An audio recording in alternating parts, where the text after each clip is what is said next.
Hello out there, and quick video today, and not a particularly pleasant one in regards to this Spyderco Delica 4 in carbon fiber. So this is a new sprint run, just got released. It is the Spyderco Delica flat ground CF.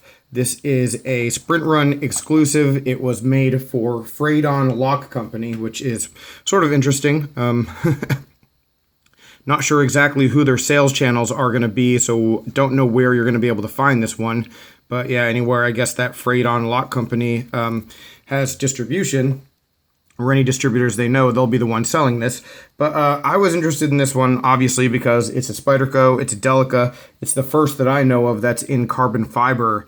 And guys, it's not good. It is not a good knife for the price. It's a really not good knife. Just in general, though, it's just not executed well, especially when it comes to the carbon fiber.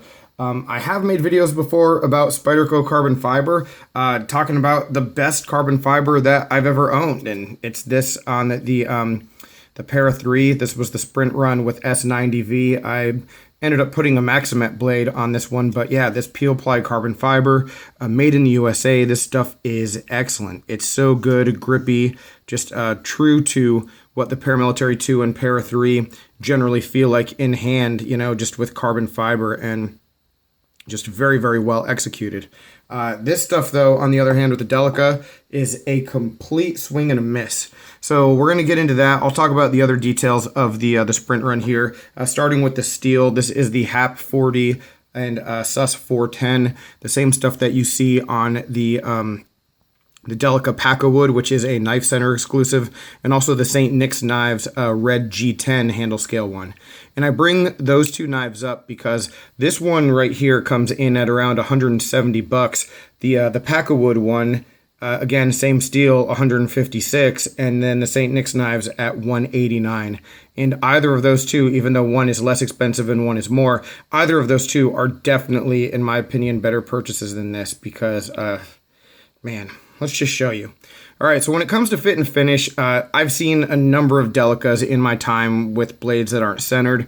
That sort of, it happens. It's never really what you want to see, but for me, seeing this is not a deal breaker on a Delica.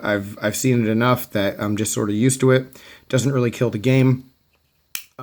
When I heard about this knife, though, and the carbon fiber, I was excited, and I was hoping that it would be something on the level of that Para 3, something at least textured, but they said in the description that it was very smooth, you know, and hold on, let me see if I can find that again.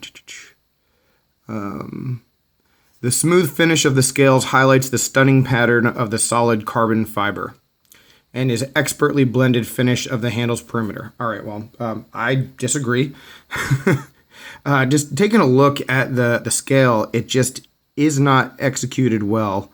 There are, and I'm going to try to get the light to hit on these spots. There are just a lot of scratches in the finish. There you go. You can probably start to see them wherever this light is hitting. Just scratches in the finish out of box. You know, just not good. There's a good one right there. You know, you can see them all across. I mean, it's just not well finished. And I don't know if that's just something that happens in the polish. I don't know much about carbon fiber except what I like and what looks good and what doesn't, you know. I generally do prefer something textured, but smooth handle scales are agreeable if they're, you know, if they're done well. Taking a look over by the pivot, I mean, just look at how sloppy the pivot area is. You know, I would look at, come on. See if we can get this closer. You know, I would expect this on a $30 or $40 knife, if that. You know, look at the edges here, just how uneven like that polish is where it starts to chamfer. You know, Ganzo doesn't do this, and that's not to knock Ganzo, but I mean, that's sort of the kind of thing that when you get a budget knife with carbon fiber, that's what you expect. You know, just look at these edges. It's no good. So there are a couple spots where it looks pretty decent, and then there's plenty of spots where it doesn't.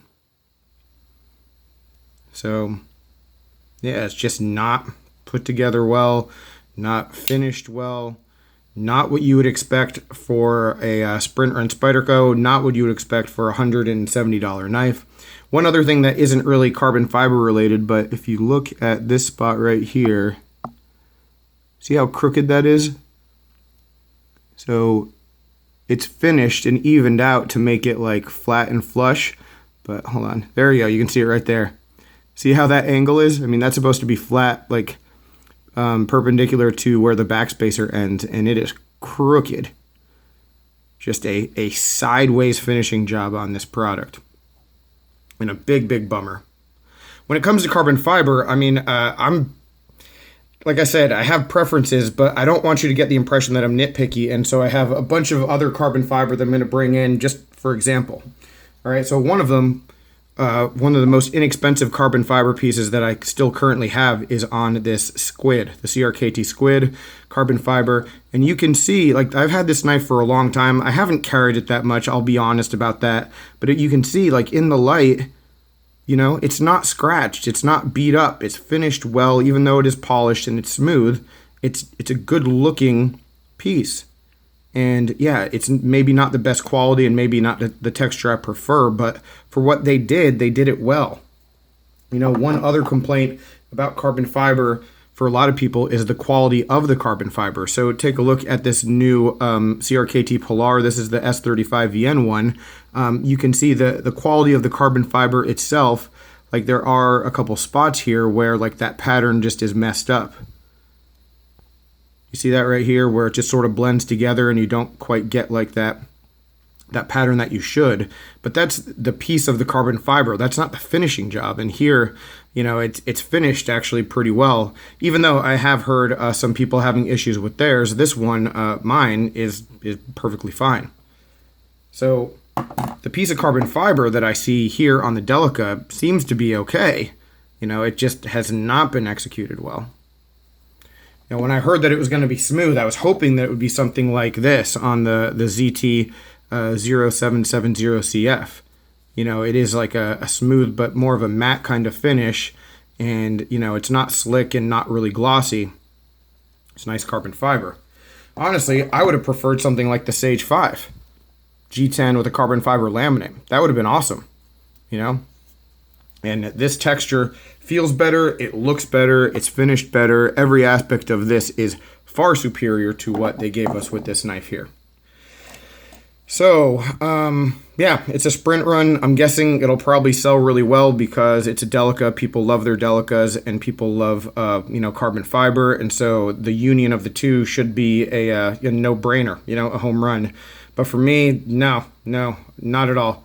I'm not sure what the problem was and why this was such a failure. If it was just a matter of where it was produced, or just, I don't know. I can't even begin to understand it. But what I will tell you is that even though there is an upgrade in steel on this, I would 100% say that the regular Delica FRN is a superior knife to this at $100 cheaper. Just what I see. All right, guys, so that's all I got. Not really happy to have to report this. Not really, you know, ever happy to make a purchase and, you know, get a knife like this. But that's sort of the world that we live in, and that's what happened. And I expect more from Spyderco, and I hope to see that from them in the future. All right, any other questions, comments, complaints, suggestions, let me know down below. I will talk with you soon, guys. Thanks a lot for watching. Take care.